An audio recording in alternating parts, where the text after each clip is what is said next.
learners. I welcome you to section 12 of the series of training on CMP 202. But before we embark on our journey in section 12, let's have a recap of what we did in section 11. Section 11 was on computer security. There we look at the protection and information that we need to protect our information system from being theft and damage to the hardware, software, and the information at large in terms of disruption and misdirection of the services that we enjoy from this information. Then we look at three important things, factors of that we need to take note of in the computer security. These are the confidentiality of the information, integrity, as well as availability of the computer to our computer systems. Then we look at the best practice for securing our computer through various means, avoiding virusing, the use of antivirus, and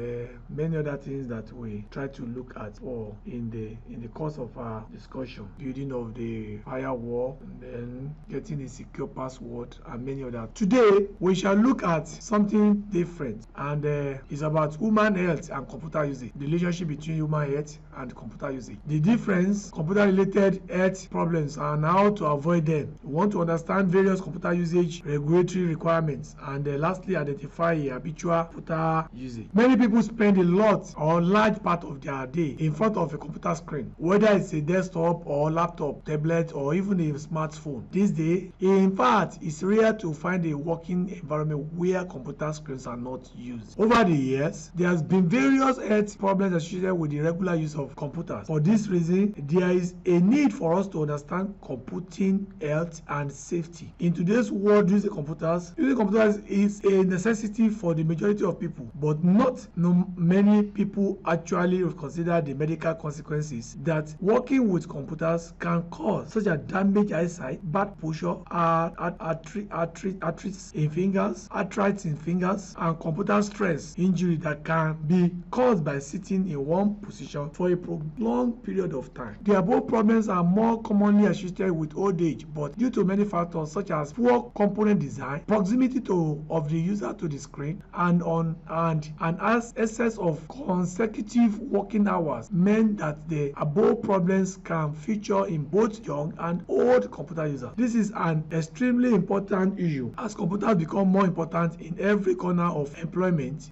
The medical effects caused by them will elevate unless sufficient research is performed and time is dedicated into eliminating and reducing these problems as much as possible. It is estimated that today at least 75% of all jobs involve some level of computer use. This means 3/4 of the workforce are being exposed to numerous health problems. The same can be said of students and educators who do not go through any day without access to computer for academic purpose. The figure for people working with and using computers recreationally is to increase considerably in the coming years. So it is crucially important that these problems are identified and resolved sooner rather than later in an attempt or effort to reduce, if not eradicate, these problems.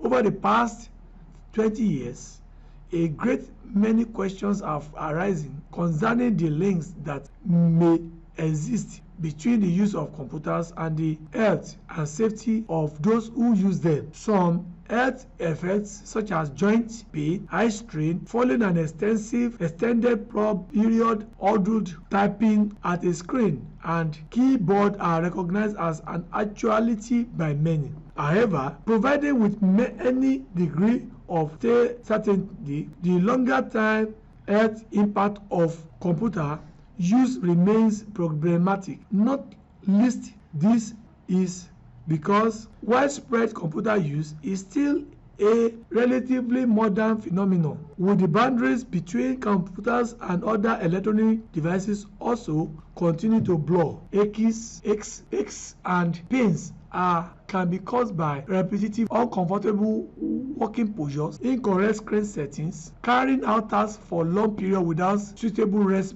breaks. To improve our posture when working on the computer, below are the best way to sit, and give a few examples to way to stretch, relax, and improve our overall well-being. See on the diagram, you can see the way the posture of the computer users. Upper and lower back pain When you sit on your desk chair, your spine should be in an upright position. Avoid slouching down into your chair or leaning forward onto the desk, as this can cause strains, aches, and pains. Your lower back, that is the lumbar, should be supported by the chair or a cushion so that sitting upright does not feel uncomfortable or unnatural.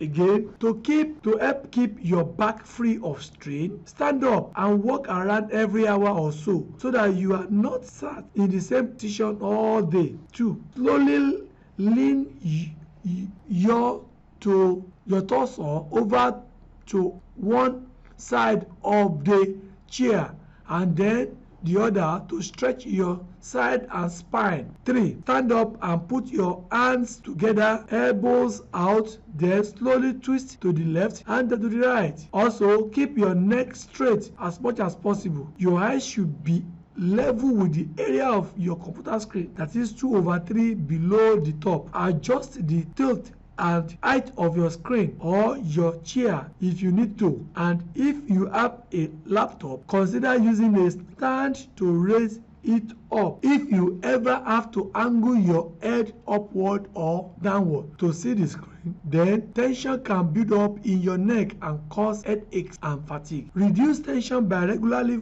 moving your neck and shoulders. Sit up straight and slowly tilt your head down to one shoulder and then to the other shoulder to stretch your neck. Move your shoulders around in small circle, first in one direction and then the other direction. Slowly bring your chin down to your chest. Hold for 3 seconds and then release. Repetitive strain injury, RSI. There should be enough room in front of your keyboard to support both your forearms and your wrist on the desk. Push your computer screen and your keyboard back a bit if necessary. This desk support helps prevent your arms from becoming tired or ache when typing. Keep your wrist straight. If you have to bend your wrist upwards to reach the keyboard, then use a wrist support, otherwise you are at risk from a repetitive strain injury. To keep your arms and wrists ache free, reach your arms out in front of you and draw big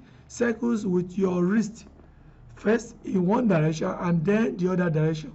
Stretch your arms out to the side as far as you can and then above your head as high as you can to stretch your arms, wrist and back. Interlock your fingers and then push them out in front of you with palms facing out.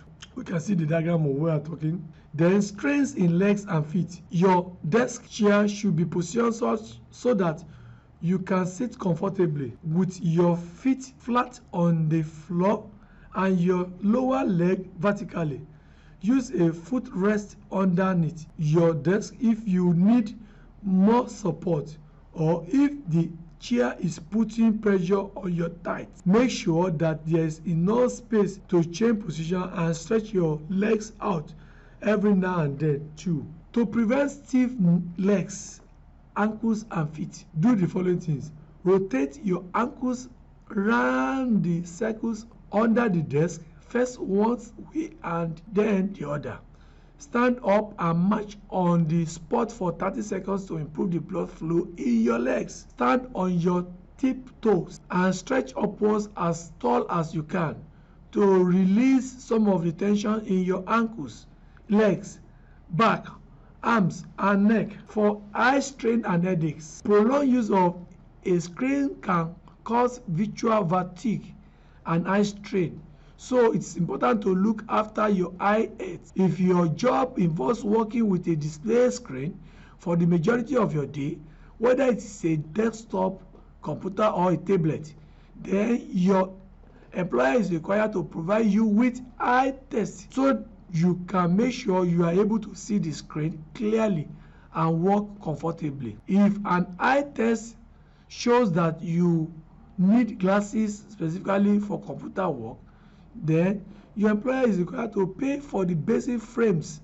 and lenses under the health and safety that is Display Screen Equipment Regulation 1992. To reduce the risk of visual problems, do the following. Reposition the screen to avoid glare from lights or windows. Keep the screen clean and use a desk lamp to make it easier to see. Ensure that the screen colors are easy to look at and that the characters are sharp and legible. Look away from the screen into the distance for a few moments to relax your eyes. Focus on something 30 meters away from for 30 seconds every 30 minutes. Current regulatory requirements. The first thing any employer needs to do in the area of computer-related health and safety is to interpret the Display Screen Equipment Regulation 1992 within the context of their own workplace and for those people who work for them. However, just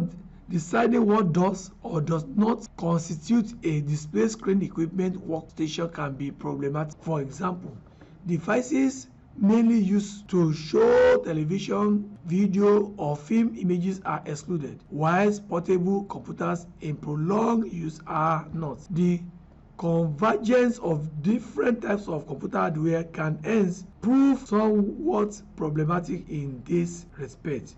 Once it has been decided which individuals are using display screen equipment, an organization needs to decide if such use is habitual and whether or not such individuals are displayed screen equipment user or operators. Users are defined as employees of the company, while operators are defined as self-employed people working on computer equipment that the organization is providing for them. The distinction between users and operators is significant in that not all employer responsibilities that apply to habitual display screen user also apply to display screen equipment operators. Specifically, employers must conduct workstation assessments, ensure workstation meet minimum requirements, provide risk assessment information, and take risk reduction measures to ensure workstation meets requirements for both users and operators. However, additional responsibility to provide health and safety training, eye test and corrective appliances, and activities change through break planning only apply to habitual display screen equipment users. The key issue for most companies, however, is in the identification of which of its workers are habitual in their use of display screen equipment and hence covered by the Display Screen Equipment Regulation 1992. The regulation distinguishes habitual from non-habitual users or operators because the chances of experiencing health hazard from workstation usage are associated with the duration, intensity, and frequency of such usage. However, it is particular combinations of these factors that proves critical, not with no hard and fast rules existing for defining who will or will not be defined as a habitual user or operator. It is not simply a matter, for example, of classifying workers based on their hourly workstation usage. Defining habitual user and operator. Some workers, for example, secretaries, typists, data entry clerk, and telesales operators can easily be identified as habitual users if employed by the company, or operators if self-employed. In other cases, classifications can usually be made with reference to the following question. Does the worker depend on the display screen equipment to do their job? Does the worker have any discretion as to their use of display screen equipment? Has the worker received significant training in the use of display screen equipment? Does the worker normally use display screen equipment for an hour or more at a time? Does the worker use display screen equipment more or less daily? Is the rapid transfer of data between the worker and the screen an important job requirement? Does the display screen equipment demand high levels of work attention and concentration? If the answer to most of all of the above questions is yes, then the worker should be classified as a display screen equipment user if they are an employee, or as an operator if they are self-employed by working at the client's location. Yet again, we have come to the end of this section, but before we end the section, Let's look at what we have learned. Number one, given the variety and intensity of computer usage in the modern world and workplace, display screen equipment, health and safety is a very significant issue. In some respects, it involves the application of common sense in ensuring that computer use is sustainable, comfortable, and carried out under as close to optimal conditions as possible. However, there are potentially also significant legal implications for employers who do not adequately comply with the law. Thank you for listening.